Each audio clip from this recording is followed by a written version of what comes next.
Hola, en esta sesión vamos a darle continuación a la sección de calendarizador que comenzamos a revisar en la entrega anterior. Bueno, para esto vamos a considerar algunos detalles antes de entrar en el tema de los algoritmos de calendarizador. Primero, algunos criterios que se utilizan para poder determinar qué tan bueno es un calendarizador o para poder decidir cuál es el algoritmo de calendarizador que vamos a utilizar en un kernel. Podemos tomar en cuenta los siguientes. Uno de ellos, uno de los criterios puede ser el uso de CPU. Para esto hay que tener en cuenta que es importante mantener el CPU tan ocupado como sea posible. ¿Eso qué quiere decir? Pues que el calendarizador de alguna forma debería permitirnos que la mayor cantidad de procesos que se mantienen en el sistema operativo puedan ser ejecutados o puedan estar haciendo uso del procesador, de tal forma que se evite o se reduzca al máximo los tiempos muertos en el caso del tiempo de procesador.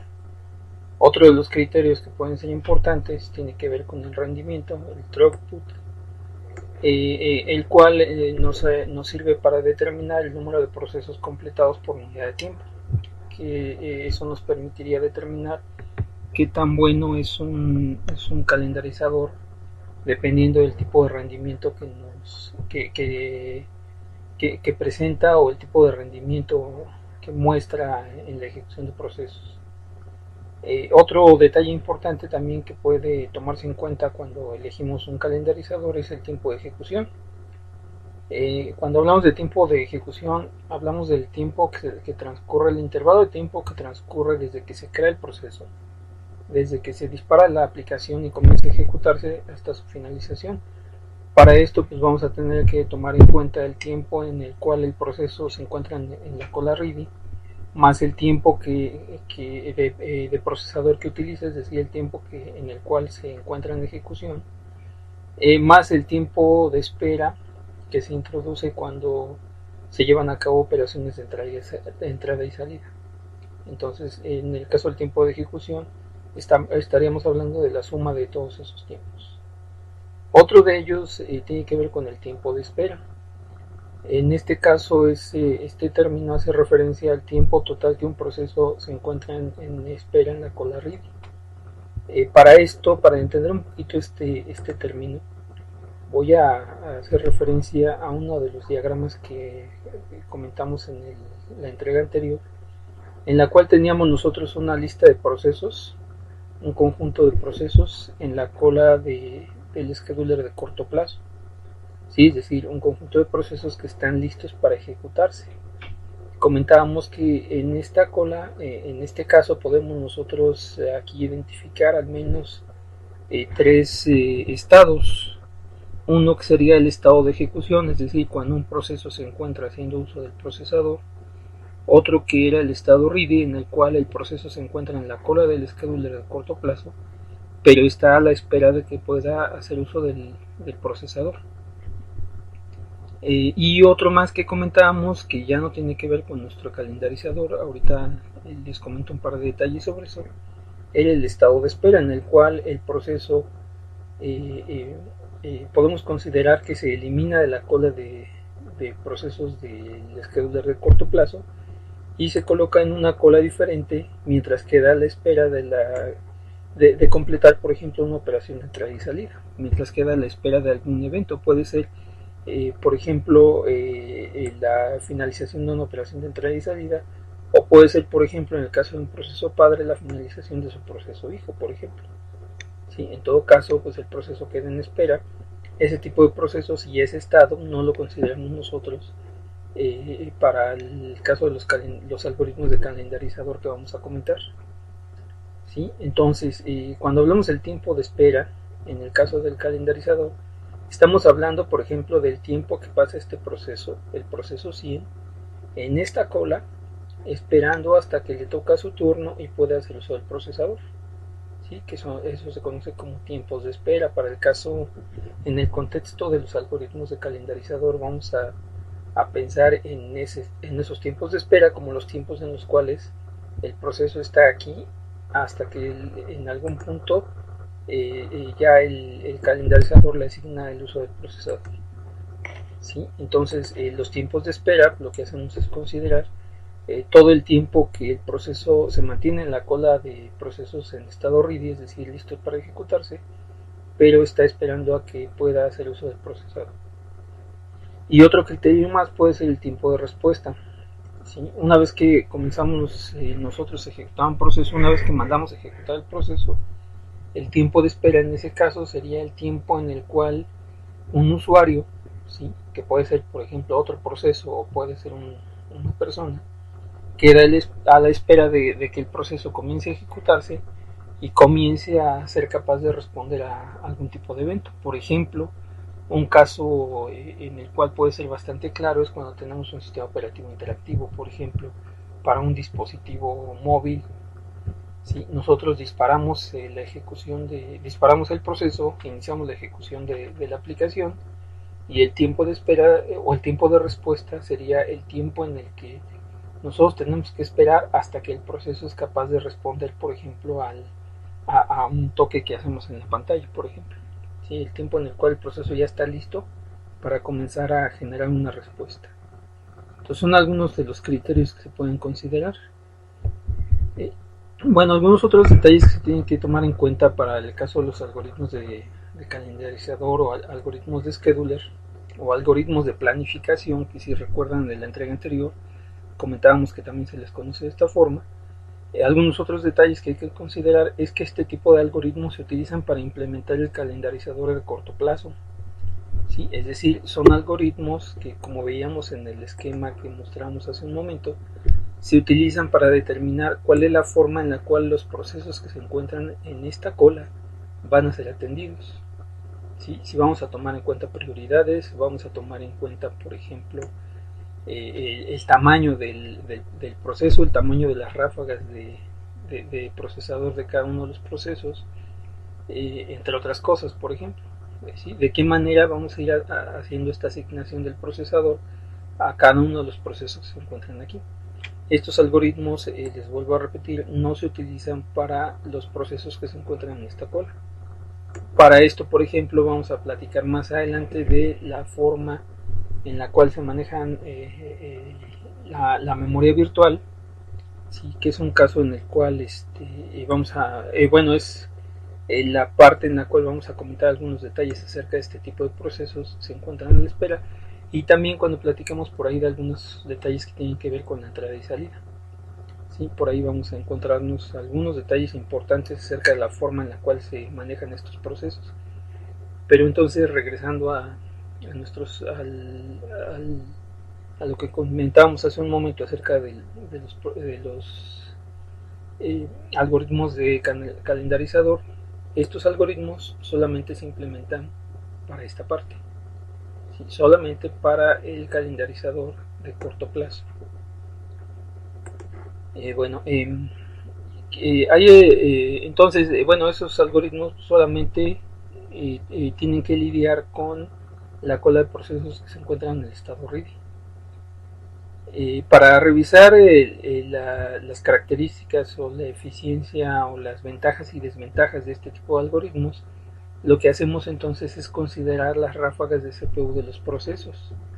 Para eso voy a mostrar nuevamente uno de los esquemas que veíamos la vez pasada, ¿sí?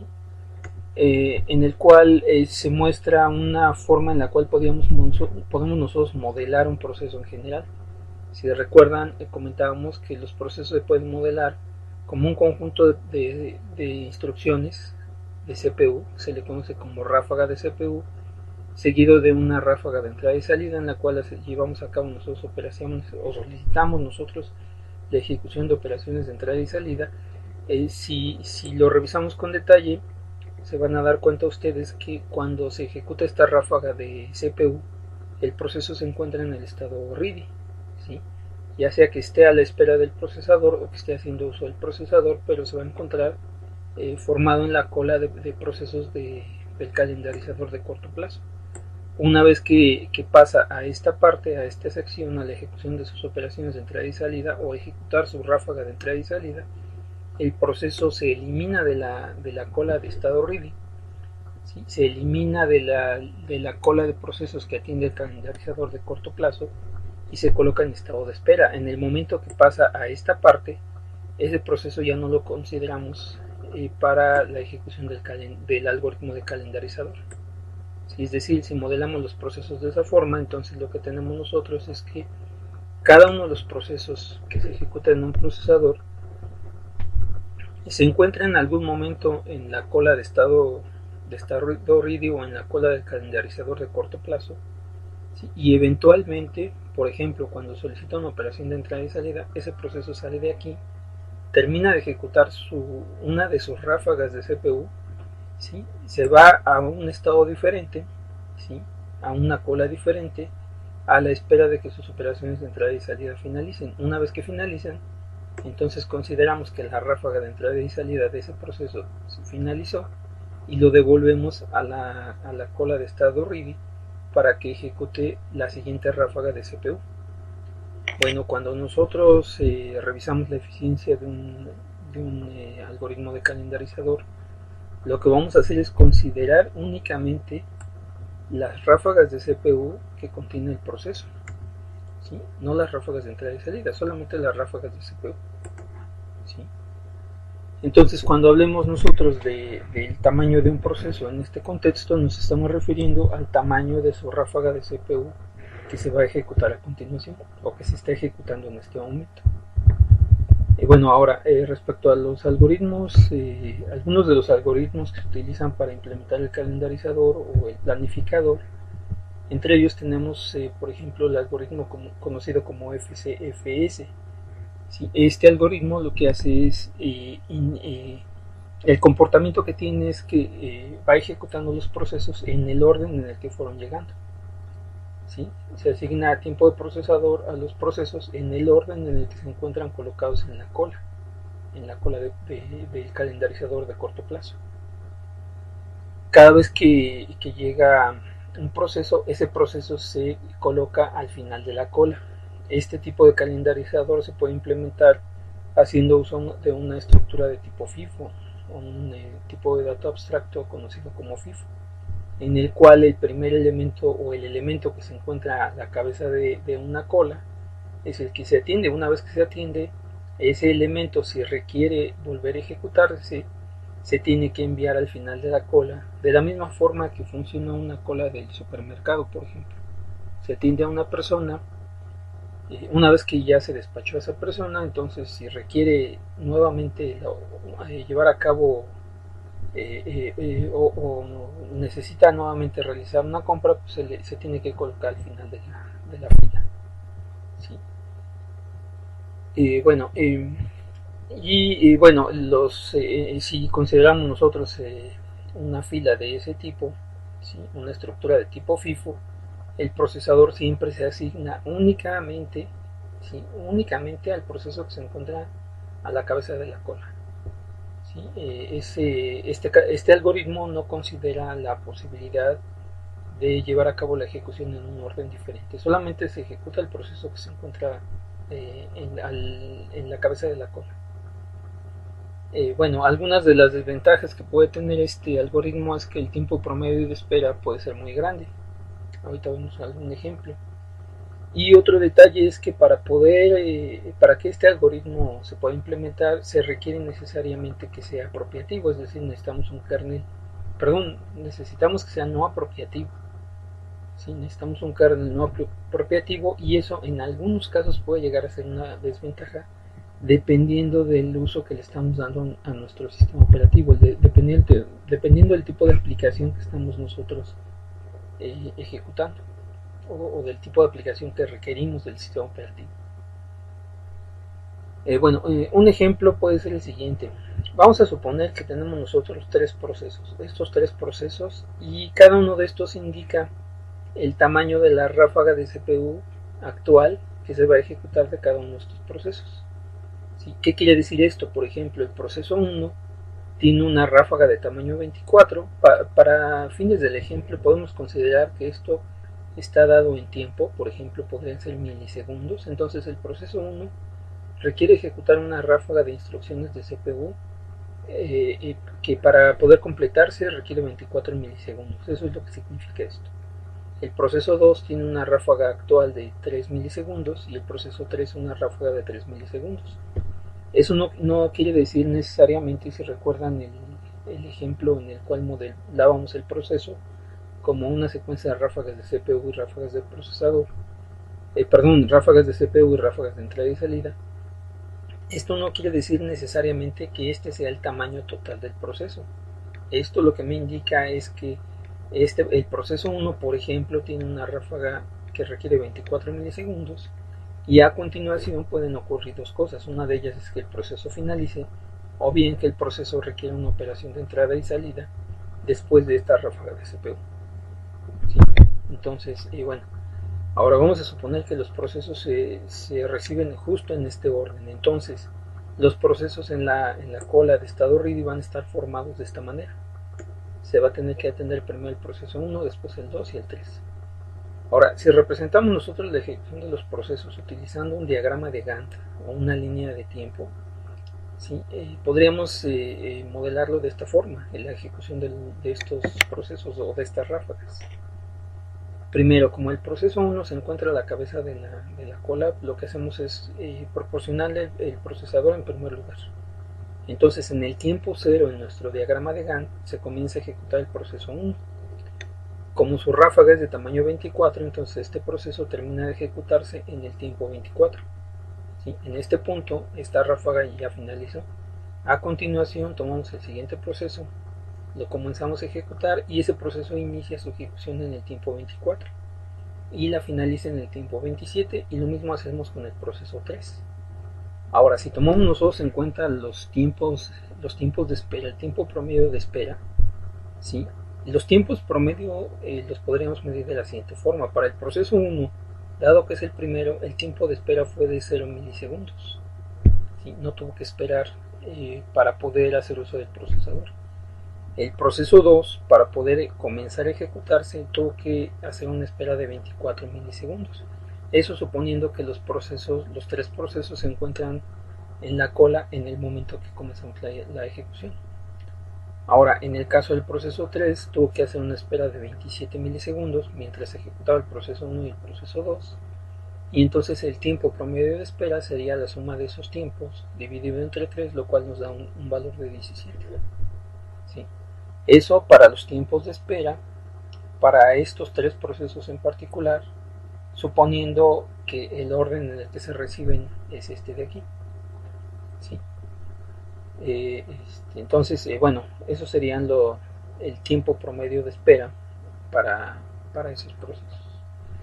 Aquí hay un par de detalles. Uno de ellos, obviamente aquí entre la ejecución del proceso 1 y el proceso 2 tiene que llevarse a cabo un cambio de contexto. Entonces aquí hay un intervalo de tiempo que tendríamos que considerar en algunos casos, en el cual el despachador se va a encargar de llevar a cabo justo ese cambio de contexto.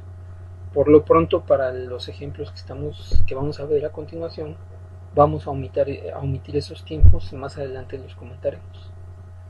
¿Sí? Entonces, bueno, ahora, ¿qué pasa? Uno de los detalles importantes, otro detalle importante de este algoritmo es el siguiente. Vamos a suponer, para este mismo caso, para este mismo ejemplo, con estos mismos datos, vamos a suponer que ahora los procesos se reciben en este orden, en orden inverso. ¿Sí? Es decir, primero el proceso 3, luego el proceso 2 y luego el proceso 1. Bueno, en el momento que recibimos el proceso 3, comenzamos a ejecutarlo. Entonces ese proceso tiene un tiempo de espera de 0 milisegundos. Este proceso en nuestro diagrama de Gantt se va a terminar de ejecutar en el tiempo 3. En ese punto comenzamos a ejecutar el proceso 2, el cual tiene una ráfaga de tamaño 3, y entonces se terminaría de ejecutar en el tiempo 6. Y justo en ese punto comenzamos a llevar a cabo la ejecución del proceso 1. ¿Sí? Y en este caso el proceso 1 entonces comienza a ejecutarse en el tiempo 6 y finaliza su ejecución en el tiempo 30. ¿Sí? Entonces, para este caso particular, con los mismos procesos y con los mismos datos, si se dan cuenta, tenemos un tiempo promedio de espera muy diferente. El tiempo de espera para el proceso 3 es de 0. el tiempo de espera para el proceso 2 es de 3 y el tiempo de espera para el proceso 1 es de tamaño 6. Entonces el promedio sería la suma de esos tiempos dividido entre 3, lo cual nos da un valor de 3. ¿Sí? Entonces, bueno, una característica de este algoritmo que en algunos casos puede considerarse como una desventaja es que depende mucho del orden del orden y de las características de las ráfagas de los procesos. Depende del orden en el cual se reciben, ¿sí? Y de las características de los procesos, el tiempo promedio de espera, entre otras cosas, ¿sí? Ahora, si toman ustedes en cuenta también por ejemplo, los tiempos de ejecución, es decir, el tiempo que le va a tomar a un proceso ejecutarse, ¿sí? También vamos a tener una diferencia considerable. Por ejemplo, si en lugar del tiempo de espera tuviéramos nosotros en cuenta el tiempo de ejecución, ¿sí? El tiempo de respuesta antes del tiempo de ejecución, si se dan cuenta, el tiempo de respuesta en este algoritmo es igual al tiempo de espera, ¿sí? Es decir, el proceso 1, su tiempo de respuesta es de 0, ¿sí? Como es el primer proceso que se ejecuta, en el momento en el cual este proceso comienza a ejecutarse en el tiempo 0, ¿sí? Ya puede generar una respuesta o puede atender algún evento que surja durante su ejecución. En el caso del proceso 2, su tiempo de respuesta sería de 24 y el proceso 3 su tiempo de respuesta sería de 27. En este caso, para este algoritmo, el tiempo promedio de espera y el tiempo de respuesta son exactamente los mismos, ¿sí? Son exactamente iguales. Los tiempos de ejecución, el tiempo de finalización también varía muchísimo dependiendo de la forma o del orden en el cual se ejecutan estos procesos, ¿sí? A continuación vamos a ver por ahí algún otro ejemplo y bueno, vamos a comparar este algoritmo con algún otro, ¿sí? Otro detalle importante que hay que tomar en cuenta para el caso particular de este algoritmo, ¿sí? Que tiene que ver con su comportamiento es el siguiente. Vamos a suponer que tenemos un conjunto de procesos que tienen ráfagas de CPU muy pequeñas y tenemos un proceso que tiene una ráfaga de CPU muy grande, considerablemente grande comparado con esto, ¿sí? ¿Qué es lo que ocurre? Suponiendo que los procesos están formados en este orden, ¿sí? Lo que va a ocurrir es algo parecido a lo siguiente. El proceso 1 se ejecuta muy rápido, ¿sí? Y en el momento que termina de ejecutarse, inmediatamente se pasa a la cola de espera, ¿sí? Porque su ráfaga de CPU ya terminó de ejecutarse. Y esto lo vamos a observar de la misma forma para el resto de los procesos. Todos estos procesos que tienen ráfagas muy pequeñas se van a ejecutar muy rápido y entonces van a cambiar de estado muy rápido y se van a quedar en estado de espera, ¿sí? En algún punto, por ejemplo, suponiendo que el tamaño de suponiendo que estos procesos son muy pequeños, son muy cortos, entonces el procesador los va a ejecutar muy rápido y de manera muy rápida también van a cambiar de estado. Se van a colocar aquí esperando, por ejemplo, poder tener acceso a algún dispositivo. Por ejemplo, tenemos aquí un par de discos duros y podríamos suponer que estos procesos requieren alguna operación de entrada y salida en alguno de ellos. Entonces, todos estos procesos, ya que son muy cortos, se van a ejecutar muy rápido y se van a mover de la cola de estado RIDE, ¿sí? La cola del procesador del scheduler de corto plazo, se van a mover a la cola del scheduler de largo plazo. Bueno, cuando sucede eso, entonces el proceso N finalmente logra hacer uso del procesador y comienza a ejecutarse, ¿sí? Sin detenerse. ¿Sí? ¿Qué pasa si en algún punto, por ejemplo, el tiempo de ejecución de este proceso en el procesador es más corto, por ejemplo, que los tiempos que le van a tomar las operaciones de entrada y salida de estos procesos, ¿sí? Entonces, mientras estos procesos están esperando la finalización de su operación de entrada y salida, este proceso, que además es el único en ejecución en este esquema, ¿sí? Va a terminar también moviéndose hacia la cola de espera, ¿sí? Eventualmente estos procesos comienzan a regresar, cada uno de ellos, cuando van finalizando sus operaciones, comienzan a regresar eventualmente a la cola de estado ready, ¿sí? A la espera de que les sea asignado el procesador, ¿sí? Comienzan a ejecutarse en esa parte. En algún punto este proceso también va a regresar, pero como estos procesos siguen teniendo ráfagas de CPU muy pequeñas, eventualmente van a regresar todos ellos muy rápido acá, ¿sí? Este proceso en este momento tiene acceso exclusivo al procesador, entonces se va a ejecutar muy rápido y puede llegar a pasar que en algún punto también regrese a la cola de espera, ¿sí? Es decir, a la cola del calendarizador de largo plazo.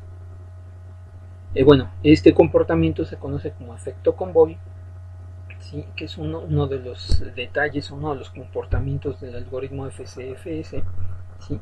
Y una de las desventajas que tiene esto es que puede provocar que haya tiempos muertos en el procesador, y eso, pues, uno de los problemas que nos provoca es que genera tiempos de espera muy largos, ¿sí? Y baja mucho el rendimiento del procesador, ¿sí? Porque se producen aquí, además de que hay una subutilización del procesador, porque el procesador se mantiene a la espera mientras estos procesos finalizan sus operaciones de entrada y salida. Otro detalle importante que ya habíamos comentado hace un momento es que, dado que para implementar este algoritmo se hace uso de un calendarizador o de un kernel no apropiativo, eso implica que cuando yo comienzo a ejecutar un proceso, por ejemplo ese proceso, ¿sí?, no se puede interrumpir en principio hasta que finalice su ejecución. Aquí solamente pueden ocurrir dos cosas: o que el proceso termine su ráfaga de CPU, ¿sí?, y cambie al estado de espera, o bien que el proceso se termine y libere el procesador en algún momento. Entonces tenemos un algoritmo, un calendarizador no apropiativo. Entonces cuando se asigna el procesador a un proceso, ¿sí?, el proceso se puede mantener en ejecución hasta que finalice su ráfaga, ¿sí? Y bueno, ahora otro de los algoritmos utilizados se conoce como, otro de los algoritmos propuestos se conoce como SJF, ¿sí?, en el cual lo que vamos a hacer es tratar de ejecutar primero las tareas que son más cortas, es decir, el objetivo es ubicar las ráfagas de CPU más pequeñas y ejecutarlas en primer lugar. Para esto lo que vamos a hacer es asociar a cada proceso con el tamaño de su ráfaga de CPU. Y una vez que tengamos nosotros el tamaño de las ráfagas de CPU, vamos a identificar la más pequeña, y ese es el proceso al cual le vamos a asignar el procesador. En caso de que llegue a haber varios procesos con ráfagas de tamaños iguales, pues lo que hacemos es ubicar todos los procesos que tienen la ráfaga más pequeña, ¿sí?, y ejecutarlos utilizando el mismo principio que veíamos en el caso del FCFS. Es decir, si tenemos, por ejemplo, 10 procesos cuyo tamaño de ráfaga es igual a 5, y ese tamaño es el más pequeño de todos, entonces esos 10 procesos los vamos a ejecutar en el orden en el que fueron llegando, ¿sí? Pero primero lo que hacemos es ordenarlos de tal forma que tengamos ubicados los procesos con las ráfagas más pequeñas. Este tipo de algoritmo se puede implementar, en principio se propone, para poder ser utilizado en un kernel ya sea apropiativo o no apropiativo. Bueno, una de las grandes desventajas que tiene este algoritmo es que no es viable implementarlo, ¿sí? No es posible su implementación, sería muy ineficiente un sistema en el cual lo implementáramos, paradójicamente, ¿sí? Al ubicar las ráfagas de CPU más pequeñas, ¿sí?, en teoría deberíamos de lograr nosotros un rendimiento muy alto, ¿sí?, un funcionamiento bastante eficiente de nuestro procesador. El problema que tenemos aquí, el principal problema, es que para que este algoritmo funcione, pues tendríamos que de alguna manera ordenar el tamaño ordenar nuestros procesos dependiendo del tamaño de su ráfaga, de menor a mayor.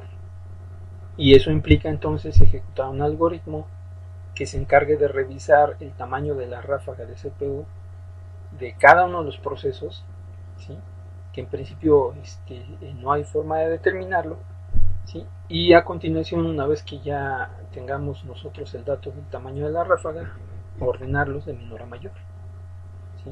Esto, bueno, pues hace totalmente inviable y haría bastante ineficiente su implementación en un sistema real, ¿sí? Bueno, primero, ¿cuál sería el funcionamiento de este algoritmo? Bueno, vamos a suponer que tenemos nosotros estos procesos, estos 4 procesos, y este es el tamaño de sus ráfagas de CPU. ¿Sí? Aunque los procesos se hayan agregado al sistema, o se hayan colocado en esta posición, ¿sí? La forma de ejecutarlos o el orden en el cual se ejecutan no depende de la posición en la cual se encuentran en la cola de procesos, depende totalmente del tamaño de sus ráfagas. Por ejemplo, en este caso, pues la ráfaga más pequeña corresponde al proceso 4 y en nuestro diagrama de Gantt ese es el proceso que se tendría que ejecutar en primer lugar.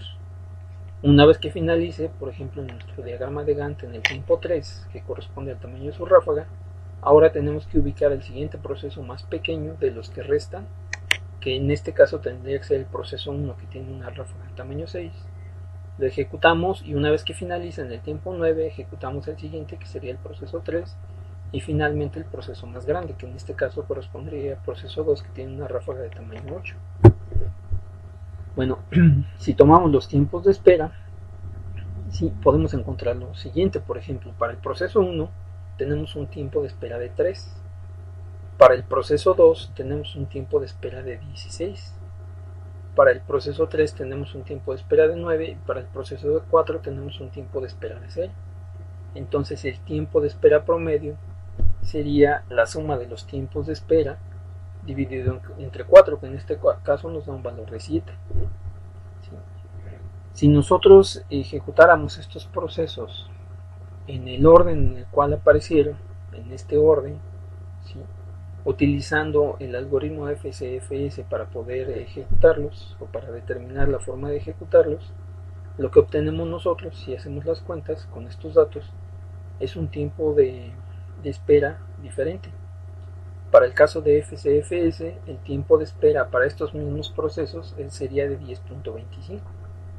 ¿Sí? Aquí podemos ver una diferencia con respecto al algoritmo FCFS comparado con el algoritmo SJF, en el cual ejecutamos primero las ráfagas más pequeñas.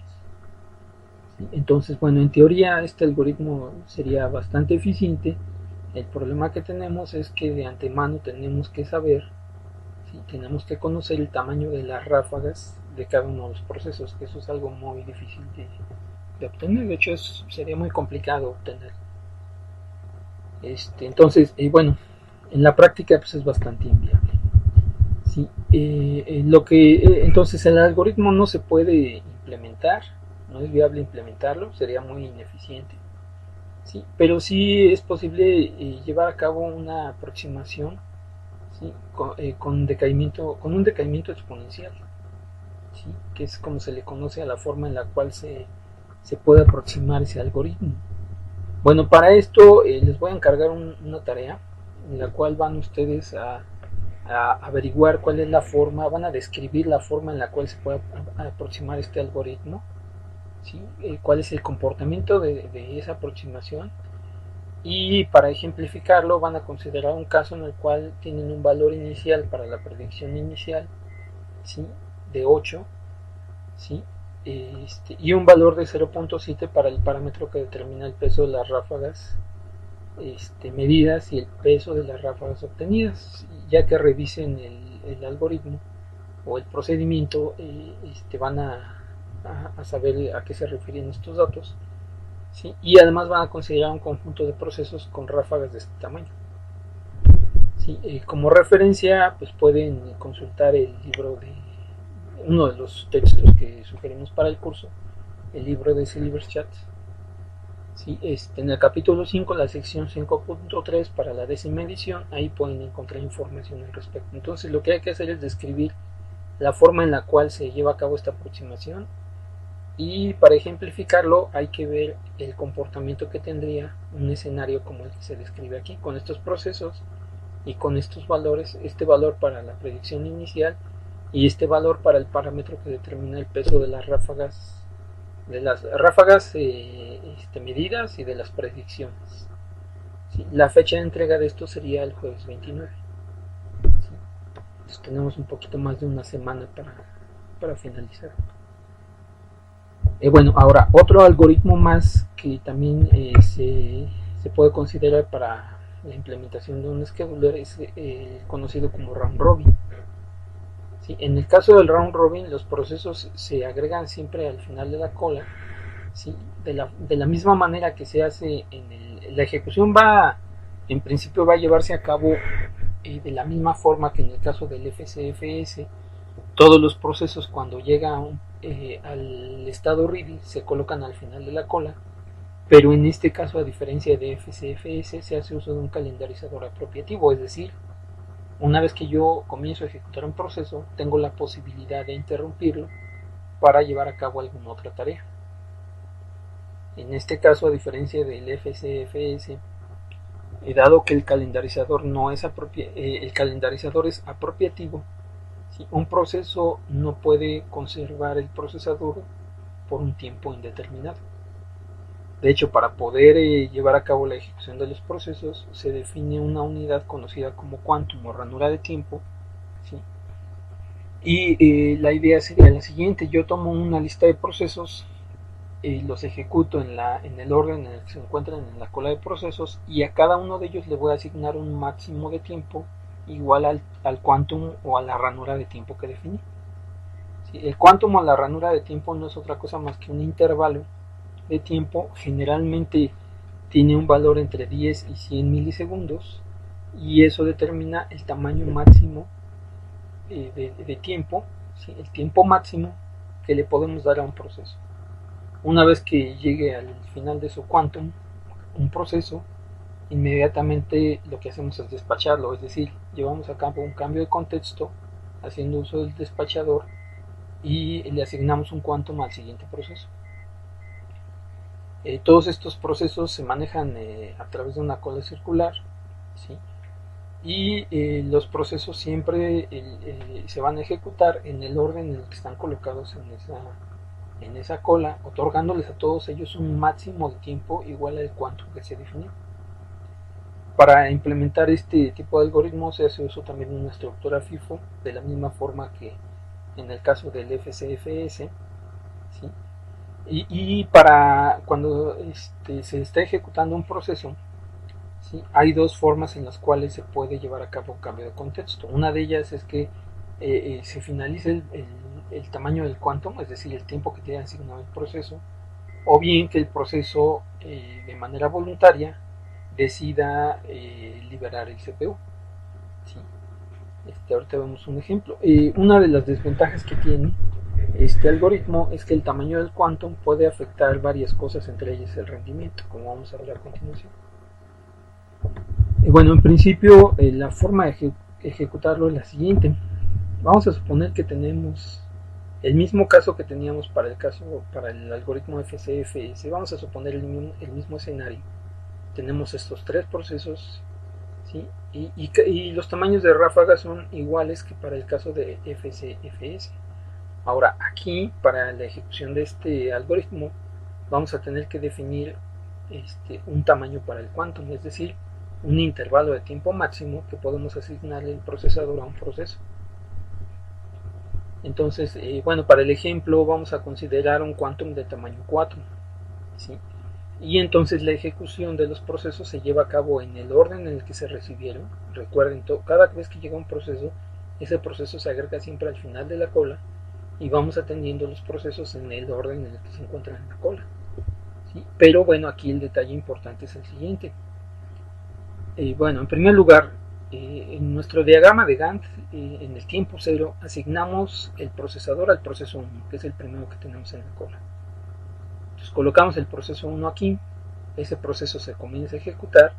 Si revisamos estos datos, nos podemos dar cuenta que el proceso 1 tiene una ráfaga de tamaño 24, pero la ejecución de ese proceso va a ser de la siguiente forma. Le asignamos el procesador al proceso 1, ¿sí? Echamos a andar un reloj Y cuando ese quantum, el quantum del proceso 1 finalice, es decir, después de 4 milisegundos, llevamos a cabo aquí un cambio de contexto, ¿sí? No importa que este proceso no haya finalizado, interrumpimos la ejecución, hacemos un cambio de contexto y pasamos a la ejecución del siguiente proceso, en este caso el proceso 2. Ahora, este proceso 2 le vamos a asignar también un quantum de tamaño 4, pero si nos damos cuenta, el proceso 2 tiene una ráfaga de tamaño 3. Entonces, en este caso, el comportamiento es el siguiente. El proceso 3 comienza su ejecución en el tiempo 4, y dado que solo requiere 3 milisegundos para poder ejecutar su ráfaga de CPU, entonces en el tiempo 7, en ese momento, el proceso 2 finaliza su ejecución, se lleva a cabo un cambio de contexto aquí y pasamos al siguiente proceso. ¿Sí? Entonces, el hecho de que yo le haya asignado un quantum a un proceso no implica necesariamente que lo va a usar completo. El proceso 1, por ejemplo, sí utilizó el quantum completo, pero porque su ráfaga, el tamaño de su ráfaga es mayor al tamaño del quantum, entonces utilizó todo el quantum completo para ejecutar una parte de su proceso y después se interrumpió para dar paso a la ejecución del siguiente. En el caso del siguiente, el proceso 2 tiene asignado también un quantum de tamaño 4, pero dado que su tamaño de ráfaga es menor, se comienza a ejecutar y en el momento que esa ráfaga se finaliza, inmediatamente libera el procesador. ¿Sí? No necesariamente hace uso del quantum completo. En el caso del proceso 3 va a suceder exactamente lo mismo. Ese proceso se comienza a ejecutar en el tiempo 7 y dado que su ráfaga también es de tamaño 3, termina su ejecución en el tiempo 10 y en ese punto lo que hacemos es regresar a ejecutar el proceso 1. En este caso, dado que el proceso 2 y el proceso 3 ya finalizaron, a continuación el proceso 1 va a ocupar todos los quantums que requiera hasta que termine su ejecución o bien hasta que haya un proceso nuevo con el cual tenga que compartir el procesador. ¿Sí? Si aquí, por ejemplo, en el tiempo 22 hubiera un proceso nuevo, entonces aquí se tendría que hacer un cambio de contexto, se comienza a ejecutar el proceso nuevo y a continuación se reinicia la ejecución del proceso 1. Entonces, bueno, para que este procedimiento, para que este algoritmo funcione, pues es necesario que los procesos puedan cambiarse de contexto en algún punto. ¿Sí? Eso lo determina el quantum. Entonces, por esa razón es que este algoritmo se tiene que implementar necesariamente haciendo uso de un calendarizador apropiativo, ¿sí? De un kernel apropiativo. Bueno, para este ejemplo en particular, si medimos nosotros los tiempos de espera, ¿sí? Podemos encontrar lo siguiente. Para el proceso 1 tenemos un tiempo de espera de 6 milisegundos. Para el proceso 2 tenemos un tiempo de espera de 4 y para el proceso 3 tenemos un tiempo de espera de 7. ¿Sí? Aquí hay un detalle importante. El proceso 1 tiene un tiempo de espera de 6 milisegundos. La razón es la siguiente. Cuando comenzamos la ejecución del proceso 1, aquí hay un tiempo de espera de 0. Pero una vez que se lleva a cabo el cambio de contexto, en este punto, el proceso 1 va a tener que esperar durante 6 milisegundos para comenzar a ejecutarse nuevamente. El proceso 1 se mantiene en la cola de estado ready, sin el calendarizador de corto plazo, pero en este intervalo de tiempo no puede hacer uso del procesador. Entonces esto introduce un tiempo de espera para el proceso 1. Si consideramos todo el diagrama completo, ¿sí? Entonces los tiempos de espera que medimos para el proceso 1 nos deben de indicar de este intervalo de tiempo, ¿sí? Cuál fue la parte en la cual el proceso 1 no hizo uso del procesador. Y eso va a determinar el tiempo de espera para el proceso 1, que en este caso sería de 6 milisegundos, mientras espera la ejecución del proceso 2 y el proceso 3. Por esa razón es que el proceso 1 tiene un tiempo de espera de 6 milisegundos. Entonces, considerando esos tiempos de espera, el tiempo promedio de espera para este escenario y para esos tres procesos, entonces sería la suma de los tiempos de espera de los tres procesos dividido entre 3, y eso nos da un valor de 5.66 milisegundos. Si nosotros ejecutáramos estos mismos procesos haciendo uso de FCFS como lo vimos en el ejemplo anterior, nos podemos encontrar que el tiempo de espera para estos mismos procesos con estos mismos datos, que fue el primer ejemplo que vimos, es de 17 milisegundos. Si se fijan, hay una diferencia considerable aquí, ¿sí? En este caso, lo que estamos haciendo es implementar un algoritmo en el cual se hace uso del quantum y se hace uso de un calendarizador apropiativo, ¿sí? Entonces, bueno, ahí hay una diferencia considerable si medimos solamente los tiempos de espera, ¿sí? Ahora, hay algunos detalles aquí que hay que tener en cuenta respecto al algoritmo round robin. Una de las desventajas que comentábamos es que el quantum puede afectar el rendimiento, ¿sí? Y para esto hay que tener en cuenta que cada vez que nosotros ejecutamos un proceso en un algoritmo, en una cola como esta, ¿sí? Por aquí se introduce un tiempo de espera también que corresponde al cambio de contexto, ¿sí? Que se conoce como, esos intervalos de tiempo se conocen como tiempo del despachador, es decir, el tiempo que le toma al despachador llevar a cabo un cambio de contexto, ¿sí? Para el caso de round robin tenemos que tener en cuenta que modificar los quantums puede implicar o puede tener implicaciones respecto a los tiempos de finalización o tiempos de ejecución de los procesos. Eso debido, entre otras cosas, a los cambios de contexto. Por ejemplo, vamos a considerar los siguientes tres casos. ¿Qué pasa si tenemos un proceso que tiene una ráfaga de tamaño 10 y definimos nosotros un quantum de tamaño 12? ¿Sí? Para ejecutar este proceso, una vez que le asignamos el procesador, si se fijan, requerimos una cantidad de cambios de contexto de 0. ¿Sí? Eso es porque el tamaño de la ráfaga es menor al tamaño del quantum. Ahora, si en este mismo escenario dividimos el quantum a la mitad, es decir, tenemos ahora un quantum de tamaño 6 y nuestro proceso sigue siendo, la ráfaga del proceso sigue siendo de tamaño 10, para finalizar la ejecución de este proceso vamos a requerir un cambio de contexto, ¿sí? Aquí se va a tener que hacer un cambio de contexto. Ahora, para esta misma ráfaga con un quantum de tamaño 1, si se fijan, vamos a requerir 9 cambios de contexto. Eso sin tomar en cuenta que cada vez que se hace un cambio de contexto se va a ejecutar un proceso diferente. Entonces, esos cambios de contexto pueden ir introduciendo algunos tiempos de espera, ¿sí? Dependiendo de la cantidad de cambios que estamos realizando. Y eso, en el caso del algoritmo de round robin, está en función del tamaño del quantum, ¿sí? La ejecución ya en la práctica de un proceso, ¿sí? El funcionamiento del scheduler y de la cola de procesos en realidad es algo más parecido a esto, ¿sí? Ejecutamos un proceso, después aquí hay un intervalo de tiempo en el cual se ejecuta el despachador, después ejecutamos otro proceso, invocamos nuevamente el despachador, otro proceso el despachador, etc. ¿Sí? Entonces todo esto, todos estos intervalos van introduciendo tiempos de espera en la ejecución de los procesos, ¿sí? ¿Eso qué implicaciones tiene? Bueno, por ejemplo, si en un escenario como este nosotros definimos un quantum de tal forma que el tiempo del despachador sea igual a una décima del tamaño del quantum, si se fijan, si hacemos las cuentas, el tiempo de despachador va a ocupar el 10% del tiempo de procesador, es decir, el 10% del tiempo de procesador se va a utilizar solamente para llevar a cabo cambios de contextos. El resto de los tiempos de procesador, el 90% restante, se dedica a la ejecución de los procesos.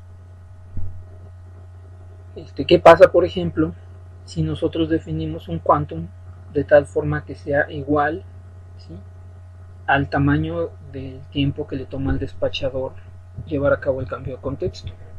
¿Sí? Bueno, si el quantum que definimos nosotros es igual al tamaño del despachador o al tiempo del despachador, ¿sí?, nos podemos dar cuenta que en un escenario de ese tipo, aquí, vamos a tener el tiempo de despachador igual al 50% del tiempo de CPU.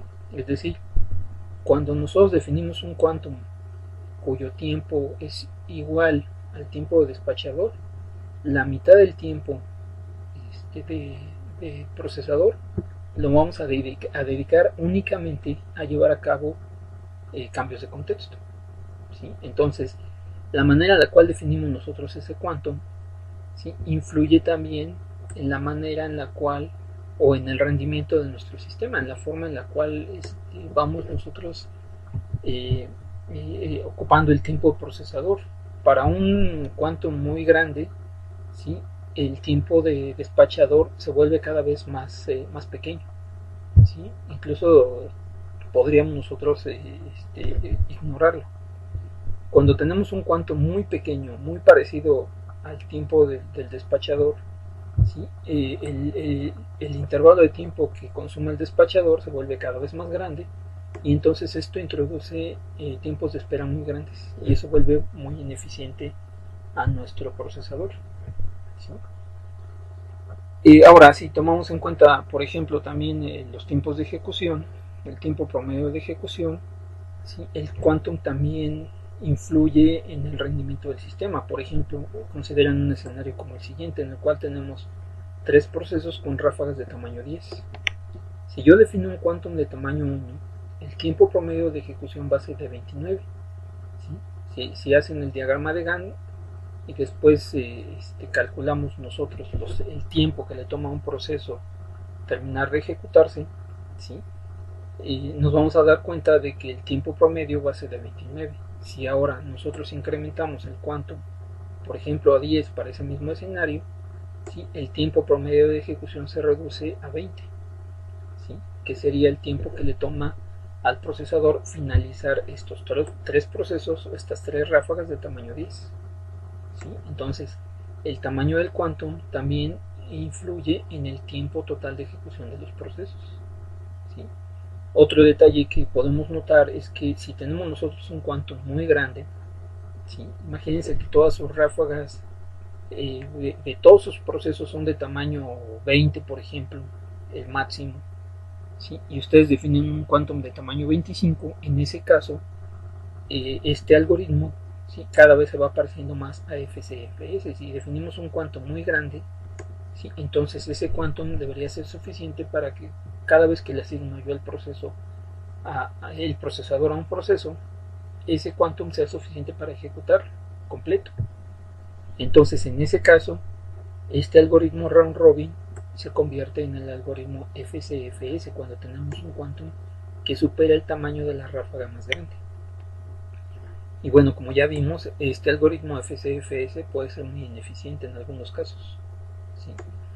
En la práctica lo que se acostumbra es que, o lo que se intenta hacer, es que el quantum que vamos a utilizar, ¿sí?, esté definido de tal forma que el 80%, esto es un dato que se ha obtenido por medio de estadísticas, se tiene que definir, o se debe tratar de definir el quantum de tal forma que el 80% de las ráfagas de CPU, ¿sí?, aquí déjenme completar esto, el 80% de las ráfagas de CPU, ¿sí?, las ráfagas de CPU,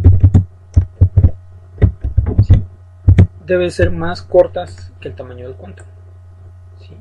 Es decir, para cuando yo una vez que yo defino el quantum, ¿sí?, considerando este dato estadístico, una vez que defino el quantum, ese quantum debería ser suficiente para ejecutar el 80% de cualquier ráfaga de CPU, ¿sí?, el 80% de las ráfagas de CPU que tenga yo presentes, ¿sí?, y eso vuelve más eficiente a nuestro sistema, ¿sí? Esto es la forma en la cual en la práctica se puede implementar. Este dato se ha obtenido de forma estadística, ¿sí? Y bueno, ahora un último detalle sobre esto. Según lo que acabamos de comentar, aparentemente el algoritmo FCFS es el peor de todos y es el que deberíamos evitar. Bueno, en la práctica no necesariamente. Por ejemplo, si ustedes toman en cuenta este algoritmo para ejecución en un sistema de tiempo real, puede ser bastante bueno respecto a otros algoritmos, porque en el caso de un sistema de tiempo real lo que me interesa es que una vez que yo comienzo a ejecutar un proceso, ese proceso se mantenga en ejecución, ¿sí? Por ejemplo, hasta que se dé la ocurrencia de un evento y este proceso tenga la necesidad de llevar a cabo una operación de entrada y salida. Entonces, dependiendo de la aplicación, por ejemplo, en un sistema de tiempo real, este algoritmo en realidad sí tiene utilidad, sí es práctico utilizarlo. ¿Sí? Entonces, bueno, por lo pronto esto sería todo. ¿Sí? Vamos en la siguiente entrega a revisar algunos otros detalles que tienen que ver con, por ejemplo, el uso de prioridades para determinar el funcionamiento del calendarizador, del scheduler, entre otras cosas. Y bueno, por ahí vamos a comentar la forma en la cual se lleva a cabo, se implementa el scheduler en el caso de los sistemas Linux y en el caso de los sistemas Windows. ¿Cuál es el procedimiento que se sigue? Por lo pronto sería todo. Nos vemos en la próxima entrega.